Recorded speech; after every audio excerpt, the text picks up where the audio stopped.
Amen. It's good to be with you once again. My name is Cisco Walker, and I'm an evangelist here in the Albuquerque area, predominantly in the International District. And I have with me today Daryl Kraft. Daryl's been with us before. Me and Daryl did the piece called I'd Rather Go From Rags to Riches, where Daryl was able to tell his story. And if you want to see that, you can go to my channel and you can watch that, and I highly recommend that you do. Today we're going to be talking about something that I think is going to be very interesting, even somewhat controversial, but at the same time, we feel that it's important.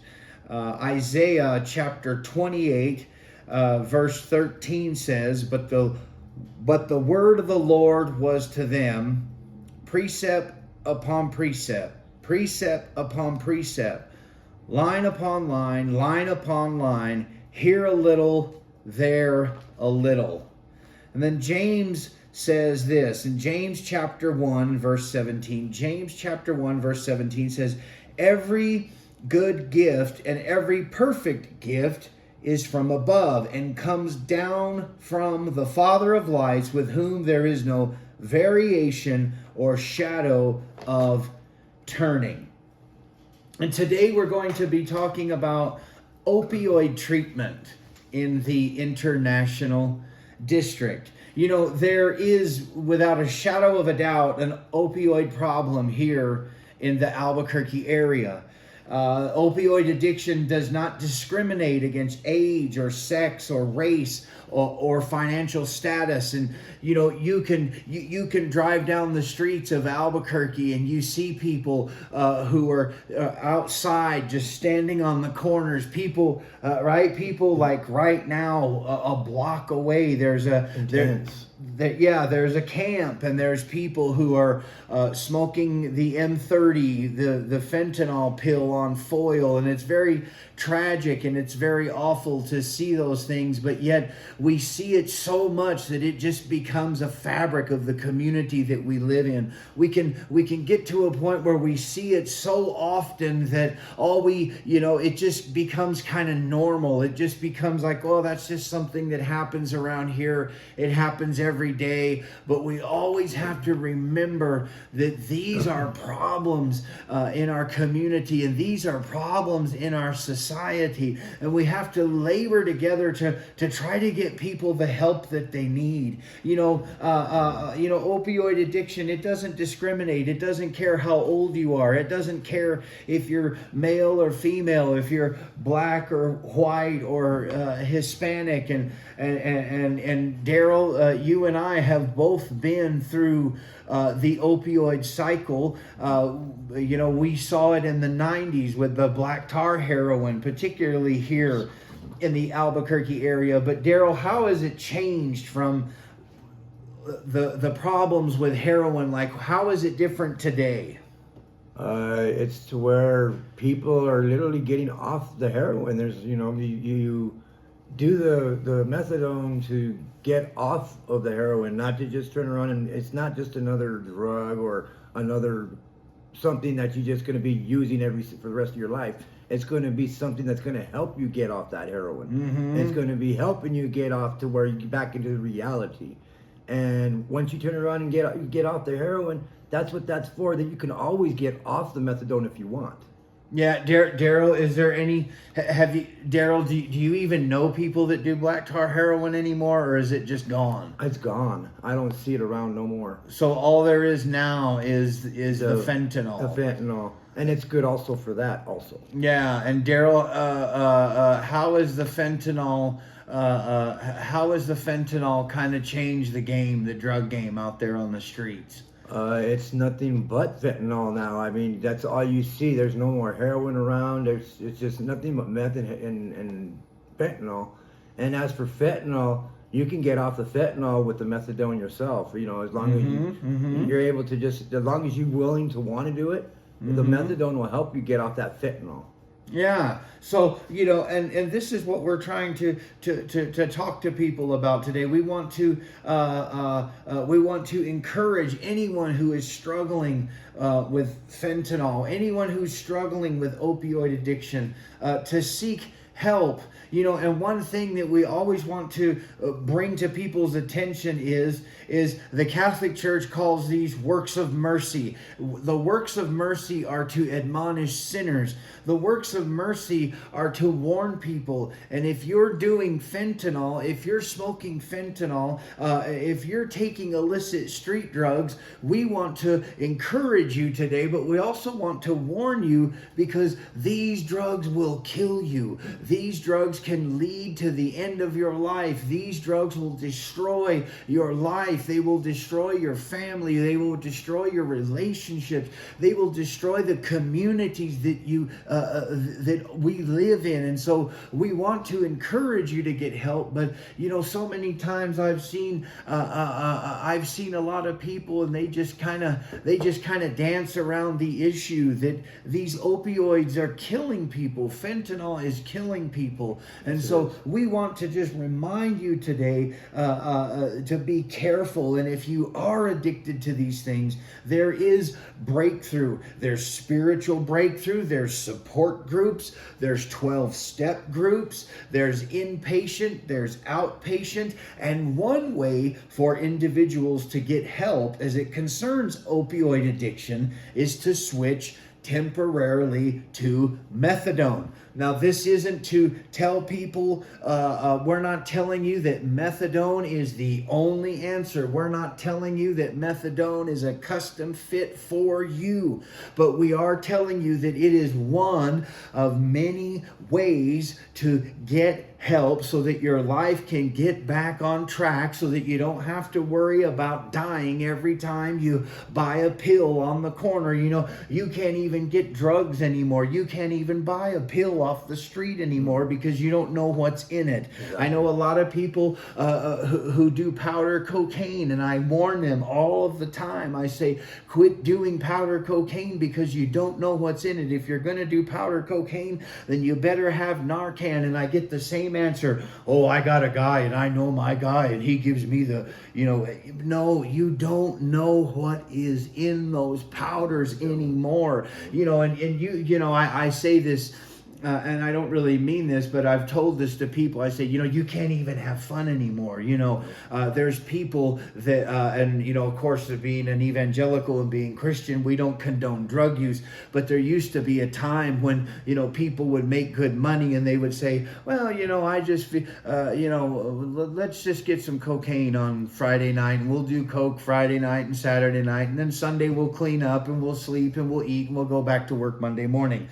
Now, that is awful and that is destructive, and that will lead primarily to long-term addiction, but yet people did that for years and years, and you can't even do that anymore because you simply don't know what is in it. And exactly. You've seen some of that, right? Yes, I have. I've seen to where people, like Pat or the brother was saying here, about people doing it and saying that everything's okay about it, and my people know that it's okay to do the drug and it's not going to harm me. Well, it's going to harm you no matter what. There's the drug out there. You don't, like he said, there's nothing, you don't know what's in there.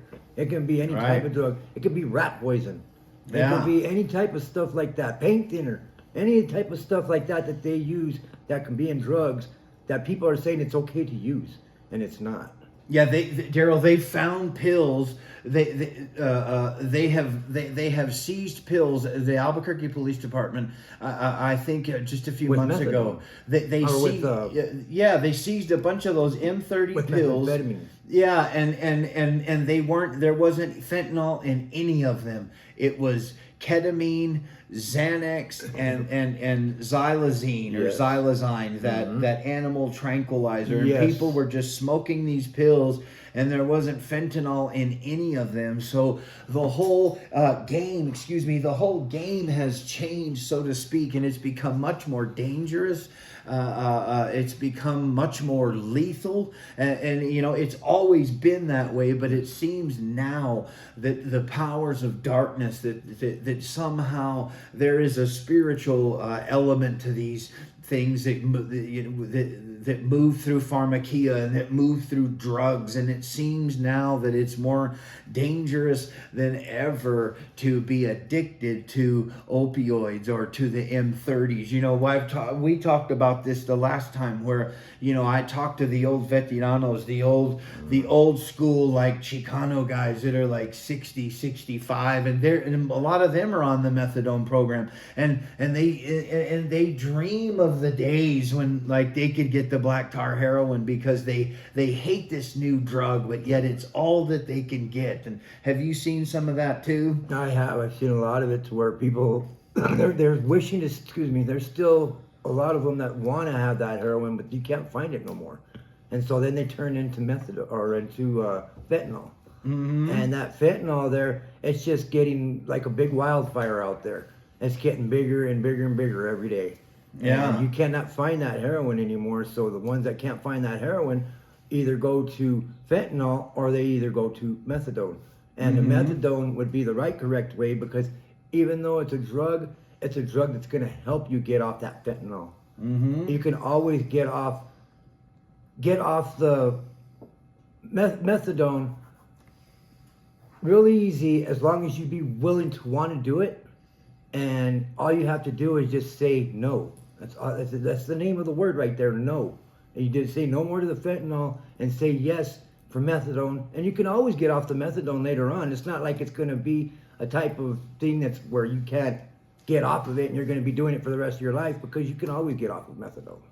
Let's look at this for just a second. So we just want to be clear that one way for individuals to get help as it concerns opioid addiction is to switch this is the caveat, temporarily to methadone. Yes. Now, methadone is a medication used in medication-assisted therapy to help people reduce or quit using heroin or other opiates. Yep. Methadone has been used to treat people who are addicted to heroin and opiates for decades. Yes. When taken as prescribed, it is safe and effective.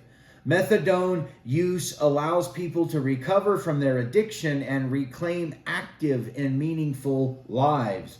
Individuals who are prescribed methadone care are encouraged to participate in counseling, follow-up, and therapy. So the point of methadone is to help people quit using opiates, or to reduce the use of opiates or fentanyl, because we talked about this and how black tar heroin, like you can't even get it anymore. You don't even see heroin anymore, because we're close to the border. We have the cartels, and the drug game is always changing. Daryl, I thought about this recently. In 5 or 6 years, this video will be obsolete because there'll be something else that's new. I never thought that I thought that black tar heroin we'd be talking about black tar heroin for 50 years, but we're not. Now it's changed. If you do find the heroin out there, just to let you know, there is possibly a chance to find heroin out there, but that heroin that's out there right now is nothing but fentanyl. It's mixed with fentanyl. That's why the people that used to do heroin don't like it, because it's not heroin. It's more mixed with fentanyl than it is with heroin, and that's the reason why heroin's no longer around. Yeah, and it's lethal too. Yeah, and anytime, obviously anytime that you do drugs intravenously, you run the risk of overdose, you run the risk of addiction, and the list, it just goes on and on. But methadone use, as prescribed, it is effective. It's used to help you recover, to have an active life, to have a meaningful life. I remember when I was on heroin before I got on the methadone. I was on a methadone program here in the city of Albuquerque for 4 years, but I couldn't go anywhere. I couldn't travel. I couldn't hold a job, because I was my whole life, and every thought, every fiber of my being was constantly fixated on how can I get more heroin. So when when you get on the methadone program, your mind begins to refocus, your life begins to refocus, and you can become more active in your community. You can get a job and you can hold down a job. Your life can take on meaning and purpose. But we always want to stress this, right? Like, it doesn't just happen overnight. Like, you just snap your fingers or wave a magic wand. Like Daryl said it right. Like, you have an integral and an important part to play in the process, and you have to be willing to work through it, right? Yes, exactly. You have to be willing to work through it, because if you can't work through it, there's no way to even try then, because you're just not going to fail. That's all you're going to do is fail. And one of the good things about methadone treatment too is that once you go in and once you sit with the counselors and once you get on the methadone, you're at least acknowledging that you have a problem with the opiates. And in that environment, because there's a lot of people that are against it, and I understand the reasons. I understand some of the reasons why they're against it. But one good thing about it is you're at least in an environment where you can talk to people. You're at least in an environment where you have access to counseling, you have access to 12 steps, you have access to spirituality. There's people who go to church, there's people who can talk to you. At least you're acknowledging, I have a problem, because until the problem is acknowledged and until the problem is confessed, then you're not ever going to get help. So at least when you're pursuing that path that involves methadone, at least you're in the right environment to get the help that you need, right? Yes, exactly. I mean, like, as long as you push forward to wanting to quit, yes, you have all that power to do it. But if you, anyway, do not have that ability to want to quit, you're going to fail. You will fail. But as long as you do continue to do the counseling, continue doing your methadone, you can always get off the methadone.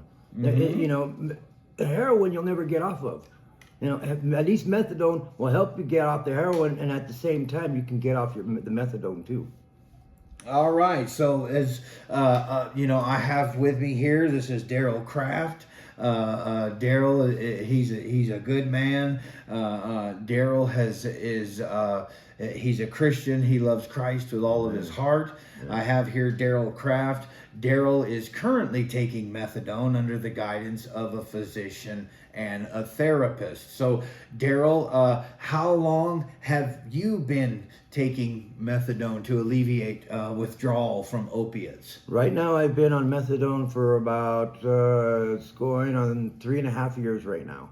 Okay, and do you feel that it's helped you in your process of trying to become 100% clean and sober? Yes, it has. I've been able to go to my churches every week. I've been able to do my meetings, to go to my counselors, to my caseworkers. I've been able to do meetings. And I've also been able to stay off the drug. I mean, I haven't touched heroin for over 3.5 years now. Yeah, that's a big accomplishment. That is a big accomplishment. Now, Daryl, I just have to play the devil's advocate just for a second and ask you some of the questions that other people would ask. And Daryl, why didn't you just simply quit cold turkey? People say that cold.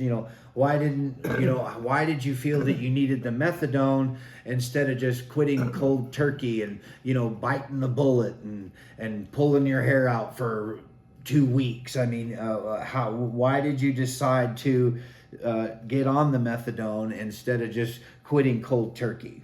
The methadone, well, also it helps you to where you don't feel that hurt or that the hurt that it gives you, the heroin. When you don't have that heroin, you feel like you want to just die. You don't want to turn around and do nothing. You feel like, the world's over. I've seen people die because they've cut cold turkey off of heroin. Okay. Literally die. Yeah, and I remember that the first time that I really saw someone really, really sick from heroin withdrawal. I was in Artesia, New Mexico.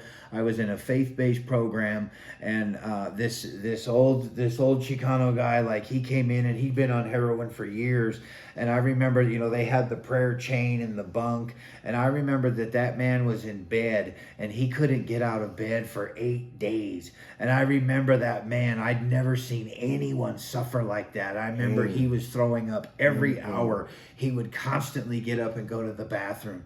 Hot and cold sweats. Yeah, and he was absolutely miserable. And I had never, I had seen the movie Sid and Nancy. I'd seen Trainspotting. I'd seen Drugstore Cowboy. all the movies that sensationalize and glamorize drug use and addiction. And to be fair, some of those pieces of cinematography, they capture some of the brutality and some of the terror and the horror that comes with drug addiction. But when you see it face to face, it's something completely different. And one of the things that we're trying to do here today is we're trying to reduce and to break down the stigma. And people say, well, you should have just got a hotel room and you should have just quit and you should have just kicked it cold turkey. Well, not everybody can handle that. Not everybody is ready for it. And it's easy for people to stand there and to say those things and to bark out those things and to spew out those cliches. But when it's you who's in the hot seat, and when it's you that's throwing up every 5 minutes, when it's you that can't sleep for 2 weeks, you're going to think about the methadone program. You're going to see it in a little bit different kind of light, right, Daryl? Because cold turkey is a terrible way to do it. There are people that do it that way. I've seen it done, but man, you go through hell. Yeah, and Daryl, so you've seen people actually die from it. I've seen actually a person die from it, from not turning around and taking the methadone. They literally just cut cold turkey off heroin. They have died from it. And Daryl, how I know that you've struggled with opiates for years. Daryl, how many times? Daryl, you've kicked cold turkey before, probably, haven't you? I did, and when I kicked cold turkey, it was like after the third or fourth day, I'd be flipping like a dolphin, back and forth. I mean, you'd be sitting on your bed and trying to get comfortable. You're moving back and forth. You'll get on the ground. Try to sit upside down the other way. You try to get comfortable because you cannot get comfortable when you're doing cold turkey on heroin. And with you flipping back and forth up and down the bed and down on the floor and up in the bed, you can't take it no more. You're just going so crazy in your mind that either you die or either you get the help and the methadone will help. Yeah, or else you go out and you throw a brick or you do something and you get heroin or you rob somebody, you hurt somebody. Or to go get more dope. Yeah, they put you wind up committing a crime and ruining your life and somebody else's life, so. Just for that dope. It's so terrible. It's so awful. I remember going into, I've done prison ministry for many, many years and particularly in Louisiana, and we would go into Angola prison, and we would go into the PC units, and they had certain cell blocks for inmates that had caused problems and couldn't be in general population. And you would be surprised how many people that we encountered that said, I needed heroin, I needed crack, I needed illicit street drugs, and I couldn't take it. And we went out and we robbed somebody and we killed them and we ruined their lives. We ruined their families' lives. And now I'm sitting here in this cell for the rest of my life. I'm never going to get out. And it was all because of drugs. So it's such a dangerous game that you play. My father said it right eloquently, Daryl, and I never understood this when I was a young man, but my father talked about alcohol. But I think that this analogy, that this proverb is perfect for drug addiction too. My dad said, I don't play with that dog anymore because that dog bites. Yes. And when Jesus says you live by the sword, you die by the sword.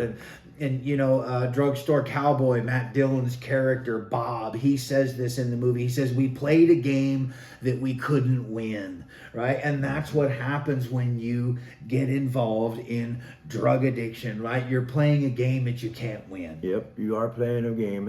I've also seen it's not just heroin itself, but with the fentanyl that's out there that's going all over, spreading all over the world.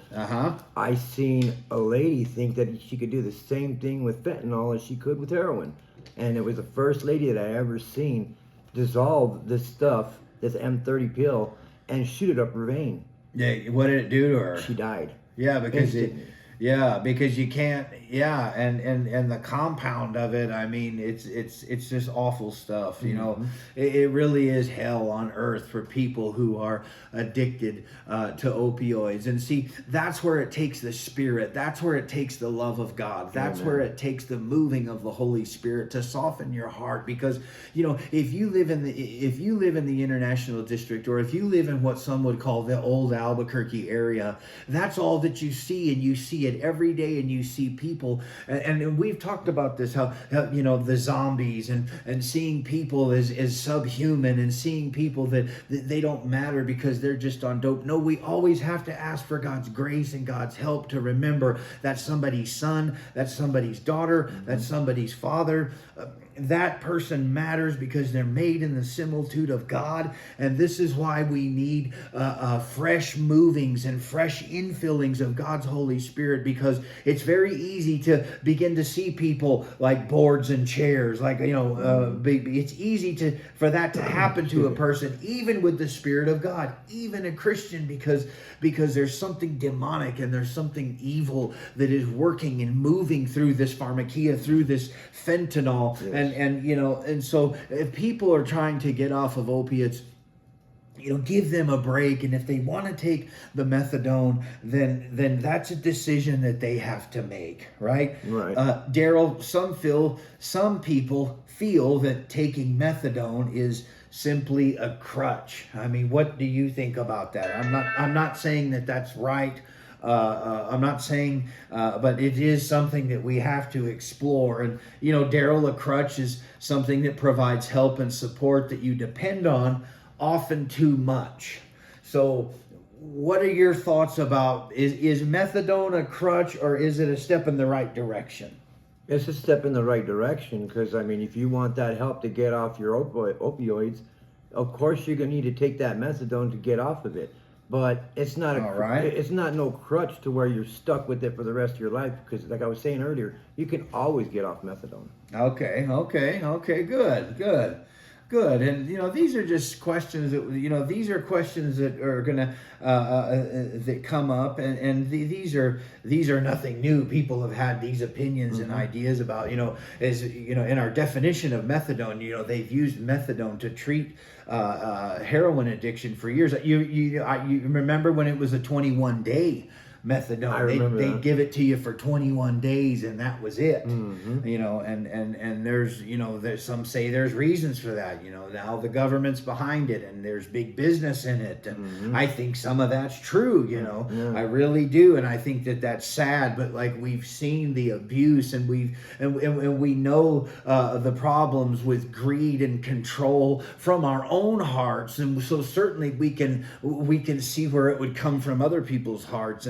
And you know, there's big business in opioid treatment now. There's big business in people getting grants and trying to do all these things to, you know, to help the homeless and to house the homeless. It's because, you know, a lot of people have jobs and investments and careers based in that, and I don't know their motives, but those are some of the seedy things that underline methadone and all these, some of these concepts that we're going to be talking about in the next few weeks. And you know, they're things that we have to look at, because they're not going to go away, and they're simply, you know, they're there. They're there, yes.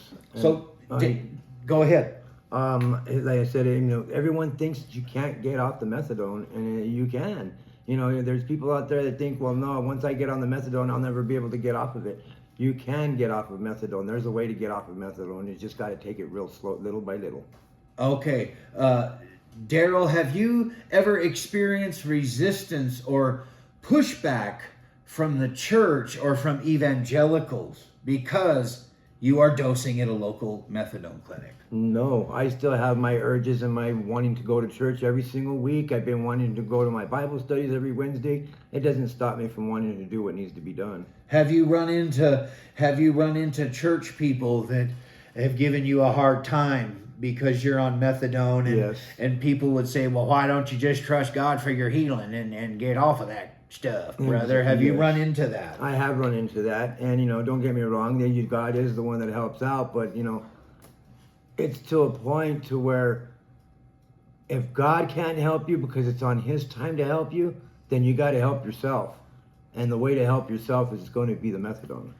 All right, that's a great way to put it. That's a great way to put it. So you might be sitting here today, and you might be a church person, you might be an evangelical, and you say, "Well, you're talking about methadone, and you're talking about drugs, and like, where is the Bible in all of this?" And I just want to say this, that this says this in Mark chapter 9, verse 42. Jesus says, "But whoever causes one of these little ones who believe in me to stumble, it would be better for him if a millstone were hung around his neck and he were thrown into the sea."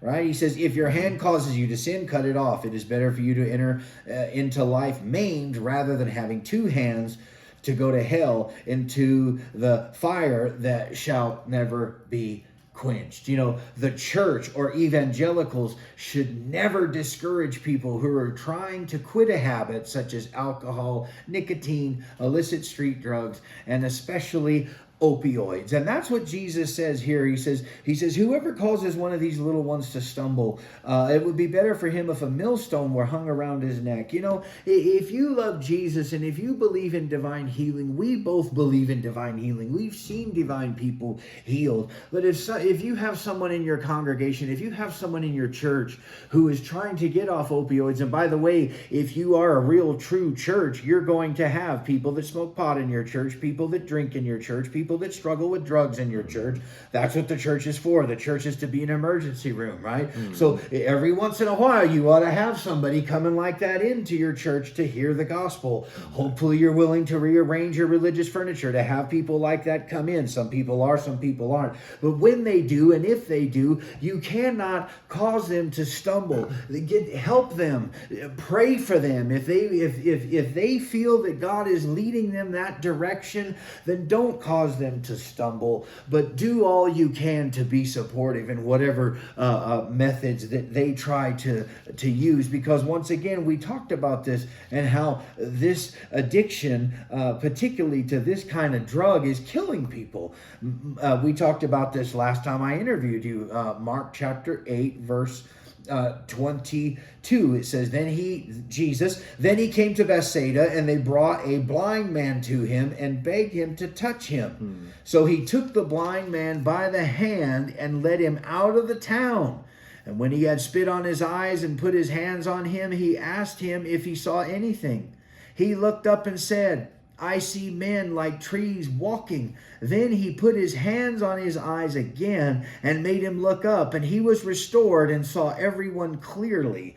Then he sent him away to his house, saying, neither go into the town nor tell anyone in the town. You know, this shows us divine healing. Divine healing is a reality. Jesus can heal you from alcoholism. Jesus can heal you instantaneously from methadone addiction, but not everyone is ready. That's why we read the text that we read when we started. Precept must be upon precept. Line must be upon line. Here a little, there a little. Sometimes God does step through in the miraculous, in the immediately, in the suddenly, and he heals people. You know, Daryl, when I was putting these notes together, I remember when I was at the Victory Life Fellowship home in Artesia, New Mexico, there was a young man, and he'd been in the penal system for years, and he came to a faith-based home that wouldn't allow medication, wouldn't allow cigarettes, wouldn't allow psychotropic medication of any kind.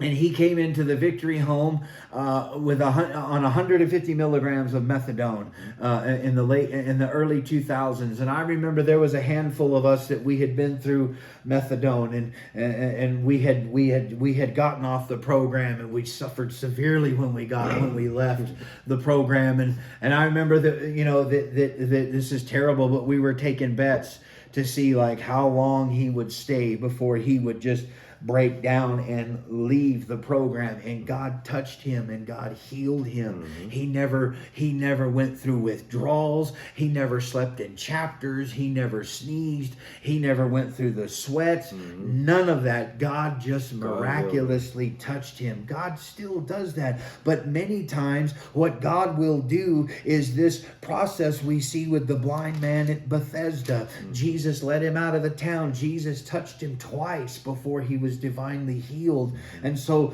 this is what we're talking about. Divine healing is a possibility, but you have to be ready for that, and you have to believe that. And even if you're ready, and even if you do believe, God has to do that, and only God can do that. Yep, exactly. Right? And it's on His time. That's right. It's on God's time. It's on God's time. It's Exactly. not going to be the time that you want. You tell God, well, I want this done now. God's not going to do it right there and then. It's going to do it when He wants to do it. Yeah, yeah. And so we're not against that. We're not, and let me say this too. The faith-based programs that exist here in the city of Albuquerque, Daryl, they're a lot better than they used to be 10, 15 years ago. Yes, they They're are. shorter. They've become more open to psychotropic drugs, bipolar, things like that, cigarettes, it's a lot, the programs are a lot more relaxed than the ones that I went through and my wife went through. So if you're seeking help from opioid addiction, if you're seeking help for alcoholism, drug addiction, the faith-based programs, they're a lot better and they're a lot less rigid and strict than they used to be. And seek the face of God, and He will show you, and He will lead you in the way that you're supposed to be. You remember, you say, where's the Bible and all this? You remember in Luke chapter 15, the parable of the lost son. Well, remember that the parable of the lost son, that the lost son is sitting there in the pig pen, and he comes to his senses, and he says, how long do I have to sit here? I remember my father's house, and I remember the love that he had. I remember the grace that he had, and I'm going to do something about this. I'm going to get up. I'm going to get out of my situation, and I'm going to return to my father's house, right? But notice that the prodigal came to his senses, and then he had to make the journey back to his father's house, right? Like, we don't know how long it took him to get back, right? Because, and I'm not just looking at this specifically through a literal lens, because, the Bible tells us in the illustration of the parable that the father saw the son coming from a long way off. So, it takes people time to get from point A to point B, and sometimes methadone helps people to get back to the house of God, to get back to the Father's love, because it is a process, right, Daryl? Yes, it is. It's a long process. You just got to be willing to want to do it. Yeah, exactly. Daryl, how long do you plan to be on the methadone program? Not very long. I've been on it for 3.5 years right now, and I'm starting to see about working my way down. It's going to take a while. It's not just going to be right overnight, like Brother Cisco says, but every single couple of days they drop you down a couple of milligrams, until you get down to that bottom to where you're at 5 milligrams and your body don't feel it no more. You're done. You're out of the methadone, out of your system. You'd be clean. Okay. And that's what I'm looking at doing. I'm looking at right now. So you're tapering down. Tapering down 2 milligrams at a time. All right. Daryl, why is it that some individuals never get off the methadone? Daryl, I had an uncle that died on the methadone program. He was on a methadone program for like 30 years. And like, in your opinion, why is it that some individuals, like, they never stop? They stay on it a lifetime. They're afraid to get off the methadone after they've turned around and done the methadone for so very long. And they're, haven't done heroin for so long, and there's no more heroin around. They consider to stay with methadone because they're afraid that if they lose the methadone, there ain't no more methadone, they ain't gonna have nothing to be able to support them. And that's wrong. That's not right, because there's always something to support you besides a methadone type of liquid drug. Okay. And what it does, like I say, it's to where it helps you get back into reality instead of wanting that craving of heroin or opiates or fentanyl or anything that you want. It takes time you got to have process to go through it. Okay, yes, process, absolutely. Daryl, when I stepped off of the program at 10 milligrams, even at 10, it was brutal for me. The sneezing, the hot and cold sweats. I slept in chapters. So, Daryl, what you're saying is that your plan is you're going down like what, 2 a week? 2 a week, yes. Yeah, because I remember when I wanted to stop years ago, like I had to sign a paper and I would drop 10 a week. And I did that. That's and too much to do. It was too much, too fast. So when I finally did step off at 10, it was extremely difficult, and I suffered severely. And that's because the people that take it down that fast, your body's not used to taking it down that fast. So once it knows that it doesn't have that, say you're at 140 of methadone of milligrams, okay, and say you turn around, you're doing 10 each time, like he's talking about. Well, that 10 each time is going to hurt your body. Your body's going to feel that 10 milligrams gone.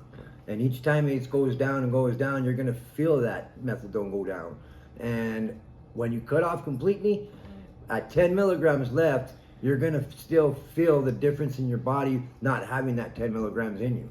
Yeah, And absolutely. that's why when I talked with my doctor, my therapist that helps me out with my methadone, he told me you got to go down by 2 milligrams.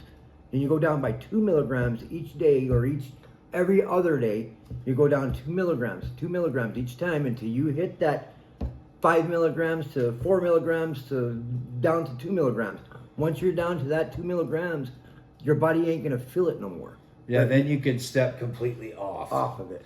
Daryl, before we end here, let's talk about something I call polar opposites as it concerns in and out dosing versus meticulous and extreme shadow dosing. And what I want to talk about is in and out dosing. In and out dosing. When I was on the methadone clinic, this was a long time ago. It was here in the city of Albuquerque. It was over by Highland. It was on Silver Street. But it was a in and out dosing. I wasn't on paper, so I could go in if I paid my money for the dose. It was $7 a day. I could go in, I could dose, I could come out. I didn't have to deal with the counseling. I didn't have to deal with the therapist. I didn't have to deal with any of that. So it was convenient for me it seemed to me that like I didn't really have to confront my addiction. I didn't really have to confront my problem.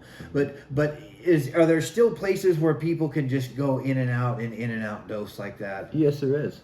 There's Okay. places that you can go in and out, and different places, but most of them will ask you to want to, see a psychiatrist or see a counselor or see a therapist or something, because it helps you out a lot more in your sobriety than it does by just going in and doing your methadone and leaving.